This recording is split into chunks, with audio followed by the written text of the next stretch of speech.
Hello friends, आपके अपने YouTube channel run with time 11 पर आप सभी लोगों का बहुत बहुत स्वागत है। दोस्तों, पिछले वीडियो में हम लोगों ने अध्ययन कर लिया था कि जो हमारा स्टोन एज है यानी पाषाण काल, उसको 3 भागों में बांटा गया था। एक है पुरा पाषाण काल, एक है मध्य पाषाण काल, एक है नव पाषाण काल। तो पिछले वीडियो में हम लोगों ने पुरा पाषाण काल को देख लिया था। चूँकि पुरा पाषाण जो काल है वो काफ़ी लंबे समय तक चला था। ये भी प्रश्न पूछा जाता है खास करके यूपी टीजीटी पीजीटी में, और यहाँ से जो हमने शुरुआत किया है वो इसी के लिए। ऐसा नहीं है, और भी आप वनडे एग्ज़ाम यहाँ से दे सकते हैं, लेकिन खास करके ये यूपी टीजीटी पीजीटी के लिए है। और यहाँ से आप एक स्ट्रक्चर आप जान पाएंगे इतिहास के बारे में। आप अगर हमारा पिछला वीडियो नहीं देखे हैं तो आप जाके प्लेलिस्ट में देख सकते हैं। चलिए आगे बात करते हैं। ये है हमारा मध्य पाषाण काल, जिसको हम कहते हैं मेसोलिथिक एज। मेसोलिथिक एज एक ऐसा ये पीरियड है, यह एक ऐसा समय है जहां मानव के दोनों मिला जुला रूप मिलते हैं, यानी कि इसे अद्य नव पाषाण काल और इसे अनुपुरा पाषाण काल भी कहते हैं। चलिए थोड़ा सा समय की बात कर लेते हैं। समय 10,000 से लेकर 8,000 ईस्वी पूर्व तक माना जाता है। चूँकि समय का बहुत बड़ा महत्व तो नहीं है, आप अलग अलग किताबों में आप देखेंगे तो आपको अलग अलग समय मिल जाएंगे, इसीलिए समय से क्वेश्चन बहुत कम ही बनते हैं। क्वेश्चन ये जान लीजिए कि बनते ही नहीं हैं, क्योंकि अलग अलग राइटरों ने, अलग अलग इतिहासकारों ने अपने अपने किताबों में अलग अलग समय काल को दर्ज किया है, इसीलिए समय बहुत ज़्यादा मायने नहीं रखता है। लेकिन अगर आप जानना चाह रहे हैं तो ये जो है एनसीईआरटी बुक से दिया गया है, 10,000 ईस्वी पूर्व से लेकर 8,000 ईस्वी पूर्व तक है। दोस्तों, ये जो मध्य पाषाण काल है इसमें दोनों के रूप मिले जुले रूप मिलते हैं। कहें अगर हम तो नव पाषाण काल के भी इसमें मिले जुले रूप मिलेंगे, और आपको पुरा पाषाण काल के भी मिले जुले रूप मिलेंगे। इसीलिए इसके और नाम है, जैसे अनुपुरा पाषाण काल, और इसी को आद्य नव पाषाण काल के नाम से भी जानते हैं। चलिए अब बात करते हैं आगे की। इसे संक्रमण काल भी कहते हैं, इसीलिए कहते हैं संक्रमण काल, चूंकि ये पुरा पाषाण काल की भी विशेषता इसमें दिखाई पड़ेगी और नव पाषाण काल की भी विशेषता इसमें दिखाई पड़ेगी, इसीलिए इसे संक्रमण का काल भी कहा जाता है। आपसे पूछा जा सकता है कि संक्रमण का काल किस स्टोन एज को कहेंगे, तो मध्य पाषाण काल को हम कहेंगे। चलिए आगे बात करते हैं। आगे इसमें अगला पॉइंट है, इसे सूक्ष्म उपकरणों का काल या इसे माइक्रोलिथिक एज भी कहते हैं। जी हाँ, इसे सूक्ष्म उपकरणों का काल या माइक्रोलिथिक एज इसलिए कहा जाता है कि इस काल के आते आते यानी मध्य पाषाण काल में मानव जब पहुंचता है तो यहाँ खाद्य संग्राहक तो है, शिकारी भी है, यानी शिकार करना वो छोड़ा नहीं है, शिकार तो कर ही रहा है, साथ में ये खाद्य संग्राहक अभी भी बना है। खाद्य संग्राहक का मतलब है ये कच्चे मांस जो खा रहा है उसको अधिक दिनों तक बचाने के लिए, यानी अपने भोजन के लिए वो बचा भी रहा है। चलिए आगे बात करते हैं। इस काल में हिमयुग की समाप्ति हो रही है, साथ में तापमान में वृद्धि, गर्मी में वृद्धि, सूखा और जलवायु में परिवर्तन देखने को मिल रहा है, जिसके कारण पारिस्थितिकी संतुलन में ये परिवर्तन आ रहा है या देखने को मिल रहा है। चूंकि हम लोगों ने अध्ययन किया था कि पुरा पाषाण काल में क्या हो रहा था कि वहाँ पे हिमयुग यानी पूरा जो धरती है वो बर्फ की चादरों से ढकी हुई है, ना तो कोई वनस्पतियाँ हैं, ना तो कोई छोटे जीव जंतु हैं या छोटे छोटे वनस्पति हैं।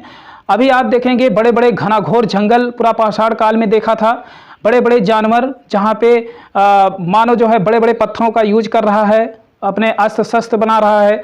लेकिन इस काल में आप देखेंगे कि ये छोटे छोटे औजारों का प्रयोग करना शुरू करेगा, क्योंकि परिवर्तन देखने को मिल रहा है। और इसमें क्या हो रहा है कि सूक्ष्म जीव एवं पेड़ पौधों की उत्पत्ति हो रही है। अभी तक तो वो बड़े बड़े जो पेड़ पौधे थे, अब यहाँ पे छोटे छोटे, यानी यहाँ लिखा गया है कि जिससे सूक्ष्म जीव एवं पेड़ पौधों की उत्पत्ति, यानी छोटे छोटे, जैसे शैवाल हुआ, कायिक हुआ, इस तरह से जो छोटी छोटी वनस्पतियाँ हैं वो उगेंगी इस धरती पर। जाहिर सी बात है, अगर बर्फ़ की चादर नहीं रहेंगी, जब जलवायु में परिवर्तन होगा यानी पानी बरसेगा, गर्मी होगी, तो जाहिर सी बात है छोटी मोटी घासें, छोटी मोटी वनस्पतियाँ जरूर उगेंगी। और ऐसा जो साक्ष्य है वो राजस्थान के सांभर झील से ये साक्ष्य आपको अभी प्राप्त होंगे और स्थल की हम चर्चा भी करेंगे। चलिए आगे बढ़ते हैं। आगे है अगला पॉइंट, इस काल में, इधर से ताकि आप लोगों को दिखाई पड़े, इस काल में शिकारी खाद्य संग्रह करता तो है किंतु शिकार करने के तरीकों में परिवर्तन आ चुका है। सही बात है, यानी इस काल में, यानी पूरा पाषाण काल में जैसे शिकारी और खाद्य संग्रह करता था, उसी प्रकार से इस काल में भी, यानी मध्य पाषाण काल में भी वो शिकार कर रहा है, लेकिन शिकार करने के तरीकों में बदलाव आ चुका है। और क्या आ चुका है, उसके औजार बनाने में भी परिवर्तन आ चुका है। चलिए आगे बढ़ते हैं। जैसे छोटे जानवरों का शिकार कर रहा है, अब वो जैसे मछली पकड़ रहा है और पक्षियों का शिकार कर रहा है, तो जाहिर सी बात है अगर मछली पकड़ना है तो उसे छोटे औजारों की आवश्यकता होगी, पक्षियों का शिकार करना है तो तीर धनुष की आवश्यकता होगी। अभी हम आगे बात करेंगे। अब मानो इस काल में छोटे औजारों का प्रयोग करने लगा है, जिसे सूक्ष्म उपकरणों का काल, इसी को माइक्रोलिथिक एज भी कहा गया।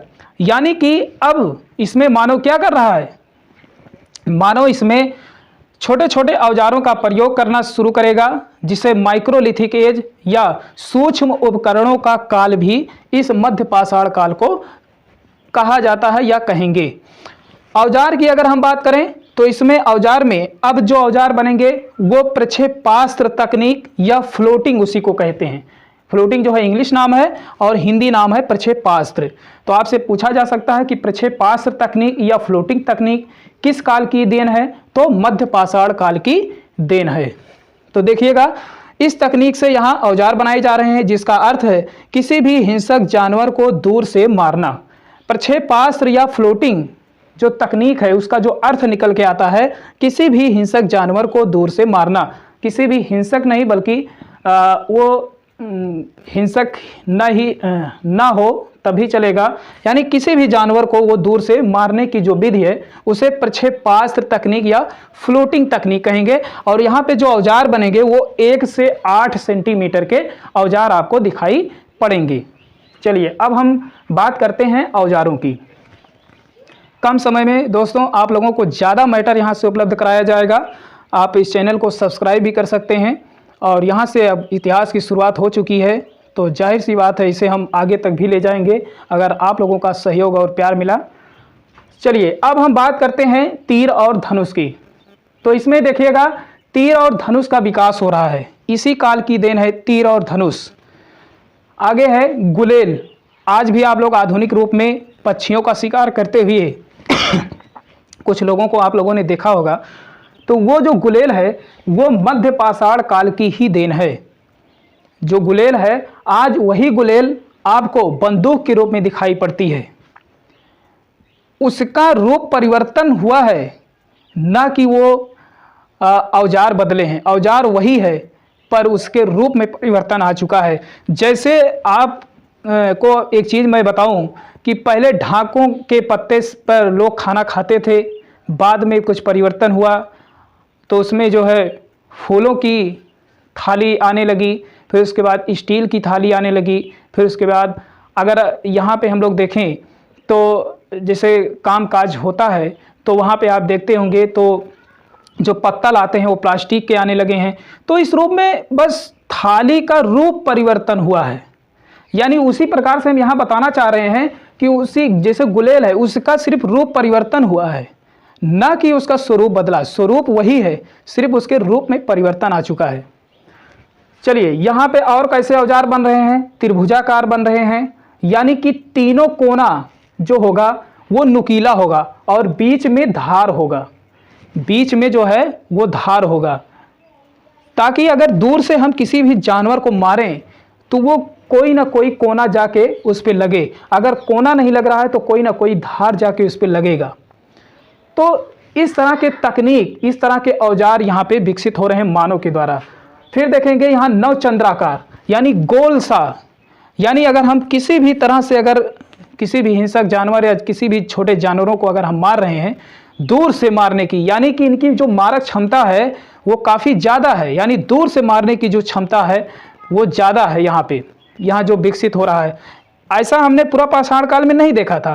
पूरा पाषाण काल में क्या देखा था कि जो जानवर होते थे वो बड़े बड़े होते थे, और उनको मारने के लिए जाहिर सी बात है कि हम बड़े औजारों का प्रयोग करेंगे।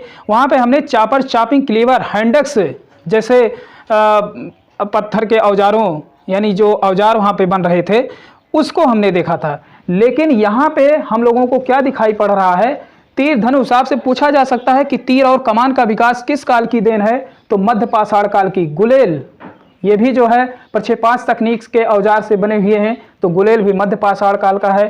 त्रिभुजाकार के औजार, ये भी मध्य पाषाण काल। नवचंद्राकाल, ये भी जो है मध्य पाषाण काल। सबलंब के आकार का बन रहा है। यहाँ पे आपसे पूछा जा सकता है कि सबलंब के जो औजार हैं वो किस काल की देन है, तो मध्य पाषाण काल की देन है।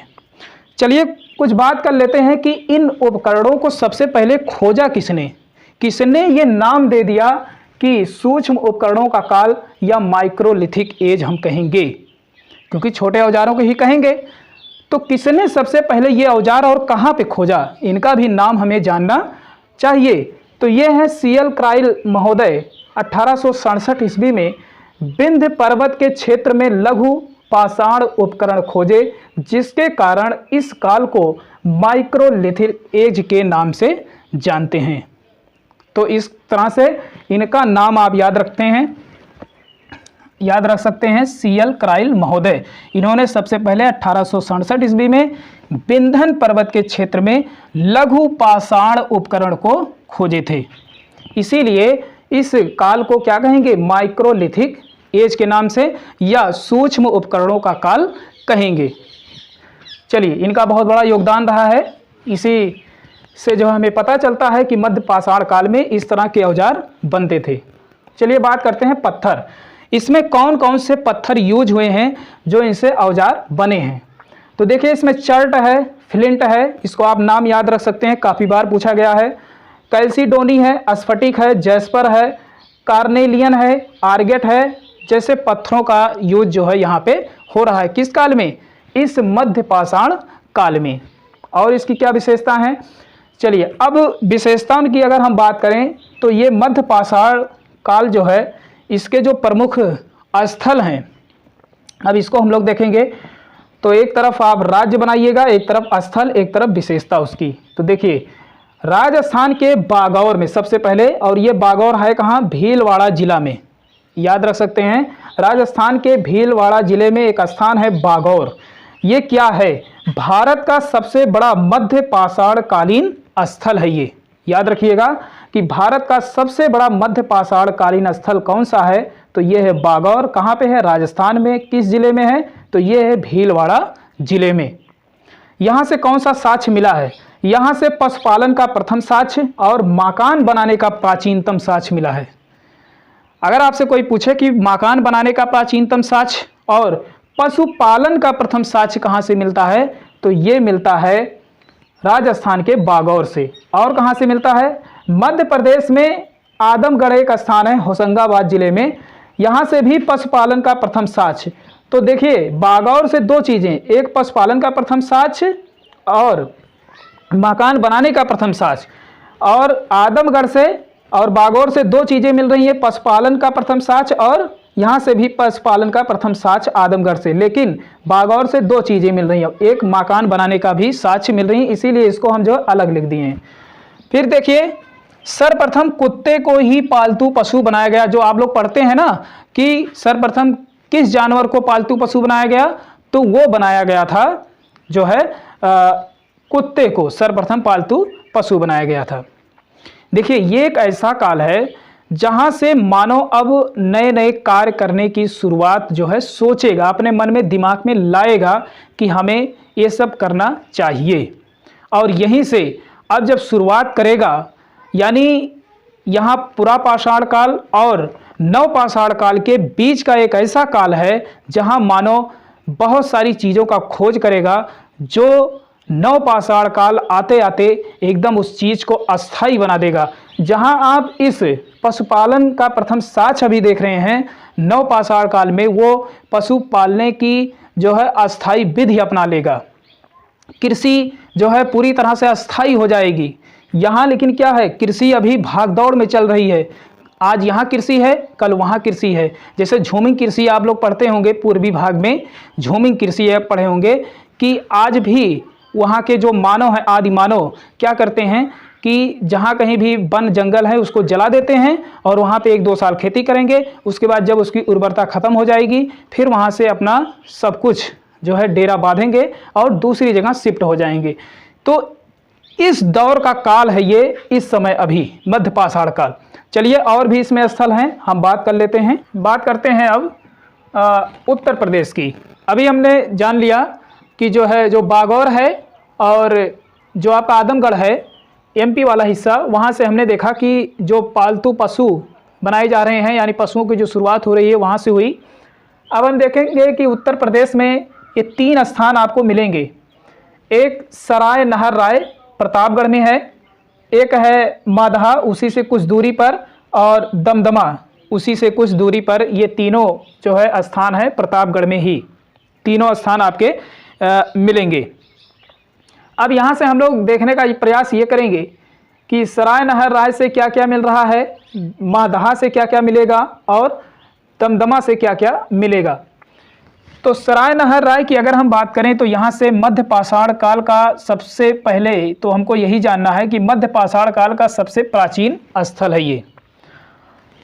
जो ये सराय नहर राय है, इन तीनों में या इन तीनों की बात ना करें, जितने भी प्रमुख स्थल मिलेंगे उनमें ये मध्य पाषाण काल का सबसे प्राचीन स्थल है। आपसे अगर पूछा जाए कि सबसे प्राचीन स्थल कौन सा है मध्य पाषाण काल का, तो ये है सराय नहर राय। कहाँ पे है? प्रतापगढ़ में है। तीनों उसी में, मादहा भी और दमदमा, लेकिन ये सबसे प्राचीन है। चलिए ये बात हो गई। इसकी खोज किसने किया? इसकी खोज जी.आर. शर्मा द्वारा हुआ है। ये प्रख्यात इतिहासकार थे। इलाहाबाद विश्वविद्यालय, इलाहाबाद और प्रतापगढ़ जो है कुछ कुछ दूरी पर हैं, आप जान सकते हैं। उसके बाद यहाँ से हम जान सकते हैं, फिर तीसरा पॉइंट है सराय नहर राय से क्या मिला? प्रथम मानव अस्थिपंजर के अवशेष मिले हैं। आपसे पूछा जा सकता है कि प्रथम मानव अस्थिपंजर के अवशेष कहाँ से मिले हैं, तो सराय नहर राय से। चूंकि यह गंगा की घाटी में था इसलिए इसे गंगा घाटी की नरहर संस्कृति कहा जाता है। याद रखेंगे, काफ़ी बार पूछा गया है ये। गंगा घाटी की नरहर संस्कृति किस काल को कहा जाता है? या तो आपको मध्य पाषाण काल देगा या तो आपको एक स्थान दे देगा सराय नहर राय। तो जो भी है आप जान सकते हैं यहाँ से। तो ये गंगा घाटी की नरहर संस्कृति के नाम से भी जाना जाता है मध्य पाषाण काल। इसमें से और क्या मिला? इसमें से मिला कुल 37 नरकंकाल जो छत बिछत अवस्था में। छत बिछत का मतलब है या तो ये सामूहिक रूप से आपस में लड़े होंगे ये मानव यहाँ के, और या तो यहाँ पे कोई बाह्य आक्रमण रहा होगा। तो कुल 37 नरकंकाल मिले हैं जो छत बिछत अवस्था में हैं, यानी बिखरे हुए पड़े हुए हैं। वहाँ से जो खोज करके इन्होंने निकाला जी.आर. शर्मा ने। फिर है उसके बाद एक कब्र में 4 लोगों को दफनाए जाने का साक्ष्य। यहाँ से आप नोट करेंगे, काफ़ी बार पूछा जाता है एग्जाम में कि 4 लोगों को एक साथ दफनाए जाने का साक्ष्य कहाँ मिलता है, तो सराय नहर राय प्रतापगढ़ जिले के उत्तर प्रदेश में ये मिलता है। फिर है यहाँ से और क्या मिला है? स्तंभ गर्त और 8 चूल्हे, जो कि ऐसा प्रतीत होता है कि वो लोग सामूहिक रूप से जो मानव थे वहाँ रहा करते रहे होंगे। तो स्तंभ गर्त क्या है?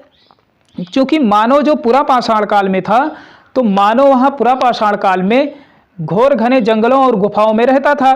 तो उसी प्रकार से अब मानव यहाँ मध्य पाषाण काल में क्या कर रहा है, वो नीचे गड्ढे को खन करके, यानी इस तरह से, ये मान लीजिए आपकी पृथ्वी है, पृथ्वी से ये नीचे गड्ढे को खन रहा है और स्तंभ बना रहा है, पिलर जिसको कहते हैं, यह स्तंभ बना रहा है।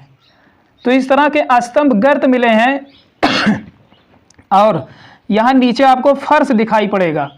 तो इस तरह से ये जो है स्तंभ गर्त जो है नीचे, पृथ्वी के नीचे ये जो है स्तंभ गर्त के रूप में, और 8 चूल्हे मिले हुए हैं। ऐसा प्रतीत होता है कि यहाँ सामूहिक रूप से ये लोग रह रहे होंगे। चलिए बात करते हैं अब मादहा की, जो कि कुछ दूरी पर है प्रतापगढ़ में ही। यहाँ क्या मिला कि हड्डी के उपकरण एवं आभूषण जो है बड़ी संख्या में मिले। हड्डी के उपकरण, देखिए पत्थर के साथ साथ ये लोग हड्डी के उपकरण भी बनाना शुरू कर दिए हैं। ये साक्ष्य जो है कहाँ से मिलता है? ये साक्ष्य मिलता है मादहा से। उसके बाद युगल समाधान, यानी कि युगल का मतलब होता है स्त्री और पुरुष दोनों को एक साथ दफनाए जाने का जो साक्ष्य है वो कहाँ से मिलता है? मादहा से मिलता है, जिसमें आपसे ये भी पूछा जा सकता है कि जो उनकी पैर है वो पूरब की तरफ है तथा जो सिर है वो पश्चिम की तरफ है। तो युगल समाधान कहाँ से मिला? मादहा से। उसके बाद एक साक्ष्य और है बूचड़ खाना का साक्ष्य। बूचड़ खाना का मतलब है यहाँ पशुओं को मारा जाता था, यानी काट करके उनके मांस को खाया जाता था। तो कहने का मतलब बूचड़ खाना का साक्ष्य कहाँ से मिला? तो मादहा से मिला है। फिर है दमदमा। दमदमा में देखिए ये भी जो है प्रतापगढ़ में ही है, उत्तर प्रदेश के। 41 नर कंकाल मिले हैं। पहली बात तो यहाँ से अगर पूछ ले कि 41 नर कंकाल कहाँ से मिले हैं, तो दमदमा से। एक कब्र में 3 मानव कंकाल एक साथ दफनाए जाने के साक्ष्य कहाँ से मिले हैं? तो वो दमदमा से मिले हैं। फिर है 5 कब्र में युगल समाधान, यानी स्त्री और पुरुष दोनों हैं। उसके बाद 35 कब्र में एकल समाधान, यानी एक एक लोगों को दफनाया गया है। 35 कब्र ऐसे हैं। अब देखिए ये जो युगल समाधान है, जो स्त्री पुरुष एक साथ दफनाए जाने का साक्ष्य मादहा में है, यहाँ पे ये समाधान ऐसे मिले हैं कि इनके आवास, ये जहाँ पे रह रहे थे, इनके आवास के अंदर ही छिछले, यानी बहुत ज़्यादा गहराई में नहीं है, थोड़े से गहराई में ये सब जो है मिले हैं। और ये जो दफनाए जाने का जो साक्ष्य है वो जो गाड़ते थे वो अंडाकार रूप में, वो दफनाए जाने का जो साक्ष्य है वो अंडाकार रूप में है। यानी जहाँ पे शवों को रखते थे और दफनाते थे वो किस रूप में है, किस आकार का? वो अंडाकार के रूप में है। इसको भी आप लोग जाने रहिएगा। और बहुत छिछला, बहुत ज़्यादा गहरा नहीं है, छिछला है। तो इस तरह से उत्तर प्रदेश में आपके 3 स्थल हैं, सराय नहर्राय, मादहा और दमदमा। और ये तीनों कहाँ पे हैं? प्रतापगढ़ में हैं, याद रखिएगा। और इनमें से पूछा जाए कि इन तीनों में सबसे जो है प्राचीन स्थल कौन सा है, तो सराय नहर्राय है। अगर सराय नहर्राय नहीं होता है तो आप मादहा भी टिक कर सकते हैं, लेकिन अगर ये है तो आप इसे टिक इसी को करेंगे, मादहा को नहीं। फिर उसके बाद दमदमा है। अगर इन दोनों में नहीं है, मादहा भी नहीं है, सराय नहर्राय भी नहीं विकल्प में, तब आप दमदमा को लगा सकते हैं। तो इस तरह से यहाँ से जो प्रश्न पूछे जा सकते हैं, यहाँ की विशेषताओं को हमने देख लिया। आइए आगे देख लेते हैं और भी कहाँ कहाँ से कौन कौन से साक्ष्य मिले हुए हैं। स्थान की बात करें तो यहाँ सांभर एक झील है, सांभर झील, इसको आप लिखेंगे सांभर झील। तो सांभर झील से क्या प्राप्त हो रहा है? हमें सूक्ष्म वनस्पति या वृक्षारोपण का साक्ष्य प्राप्त हो रहा है। सीधा सीधा आपसे प्रश्न किया जा सकता है कि वृक्षारोपण का साक्ष्य या सूक्ष्म वनस्पति का साक्ष्य कहाँ से मिलता है? तो वो है सांभर झील। और ये सांभर झील है कहाँ? राजस्थान में है। और लकड़ी की डोंगी का साक्ष्य मिल रहा है। लकड़ी की डोंगी का मतलब है नाव, नाव बनाने की कला यहाँ मनुष्य सीख रहा है। तो सीधा सीधा पूछा जा सकता है कि लकड़ी की डोंगी का साक्ष्य या वृक्षारोपण का साक्ष्य किस काल की देन है? तो सीधा आप बता सकते हैं मध्य पाषाण काल की देन है। आ जाइए लखैया में। लखैया एक स्थान है, ये मिर्जापुर प्लस बिंद क्षेत्र उत्तर प्रदेश में पड़ता है। यहाँ से 17 नर कंकाल प्राप्त हुए हैं, जिनका पैर पूरब की तरफ है और सिर जो है पश्चिम की तरफ है। उसके बाद अगर हम बात करें गुजरात के क्षेत्र में लंघनाज नामक एक स्थल है। लंघनाज में क्या हो रहा है? यहाँ 14 नर कंकाल मिले हैं प्लस 8 गर्त चूल्हे मिले हैं। और मध्य पाषाण काल की संस्कृत के विकास का क्रम हो रहा है, यानी ये जो संस्कृति, जो सभ्यता है, ये आगे जो है बढ़ रही है। और ऐसा किसने कहा है? तो HD संकालिया द्वारा यह खोजा गया और इन्होंने इस चीज़ को बताया है कि यहाँ पे 14 नर कंकाल मिले हैं और 8 गर्त चूल्हे मिले हैं, यानी गर्त मतलब जमीन के अंदर चूल्हे मिले हुए हैं। तथा मध्य पाषाण काल की जो संस्कृति है, जो सभ्यता है, वो आगे के क्रम में बढ़ती जा रही है। ऐसा HD संकालिया द्वारा ये कहा गया है, ये खोजा गया है। आगे बात करें कुछ और विशेषताएं जुड़े हुए तथ्य के रूप में, पॉइंट के रूप में इसे आप लिख भी सकते हैं कि इस काल में मानव जीवाश्म के साक्ष्य सबसे अधिक मिले हैं। आपसे सीधा प्रश्न किया जा सकता है कि किस काल में मानव जीवाश्म के साक्ष्य सबसे अधिक मिले हैं? तो वो है आपका मध्य पाषाण काल। फिर है पत्थर के औजारों के साथ साथ हड्डी एवं सींग से निर्मित उपकरण भी मिल रहे हैं यहाँ पे। ऐसा नहीं है कि सिर्फ पत्थर के उपकरण मिल रहे हैं, यहाँ पे पत्थर के औजारों के साथ साथ अभी जैसे आपने देखा था कि त्रिभुजाकार, नवचंद्राकार, गुलेल, तीर धनुष यानी कमान का जो विकास हो रहा है, उसके साथ साथ यहाँ पे हड्डी एवं सींग से भी निर्मित उपकरण मिल रहे हैं। तो ये किस काल की देन है? ये है मध्य पाषाण काल की। उसके बाद जो है पशुपालन की जो शुरुआत हो रही, यानी उसकी जो प्रारंभिक अवस्था, आपसे पूछा जा सकता है कि पशुपालन की जो प्रारंभिक अवस्था है इसकी शुरुआत कहाँ से हो रही है?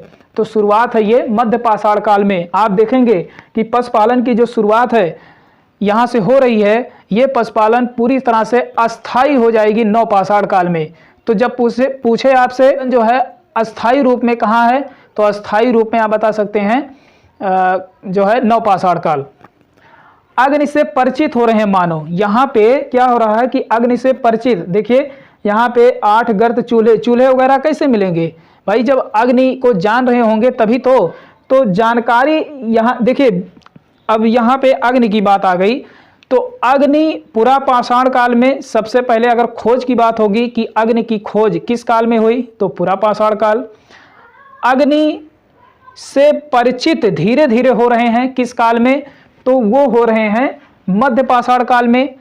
और अग्नि की पूरी तरह से जानकारी या उसका उपयोग करना मानव कहाँ सीख रहा है, तो पूरी तरह से नव पाषाण काल, यानी अग्नि की जो जानकारी है पूरी तरह से वो नव पाषाण काल में हो जाएगी। यहाँ से ये प्रश्न बहुत बार पूछा गया है, इसको याद रखिएगा कि जो अग्नि का साक्ष्य है वो पुरा पाषाण काल है, यानी अग्नि की जो खोज हुई थी वो पुरा पाषाण काल में।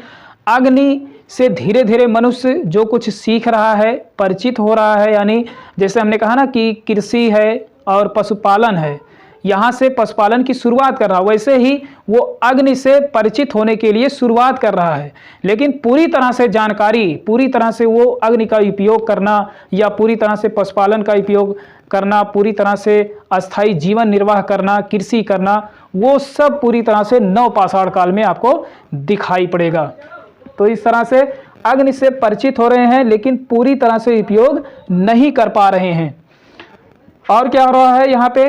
तीक्ष्ण एवं परिष्कृत औजार बनने लगे। आपसे पूछा जा सकता है कि तीक्ष्ण एवं परिष्कृत औजार कहाँ पे बनने लगे थे, तो मध्य पाषाण काल में बनने लगे थे। चूंकि पुरा पाषाण काल में बड़े बड़े औजार बन रहे थे, अब उसी का वो लोग छोटे रूप में बना रहे हैं, इसीलिए जो है तीक्ष्ण एवं परिष्कृत औजार जो है इसे कहा जाता है। तीक्ष्ण मतलब बहुत तेज धार वाले। चलिए आगे बढ़ते हैं। यहाँ मानो क्या है, शिकारी एवं खाद्य संग्रह करता है, यानी पुरा पाषाण काल में भी ये आपको देखने को मिला था, शिकारी था एवं खाद्य संग्रह करता था, और मध्य पाषाण काल में भी खाद्य संग्रह करता है।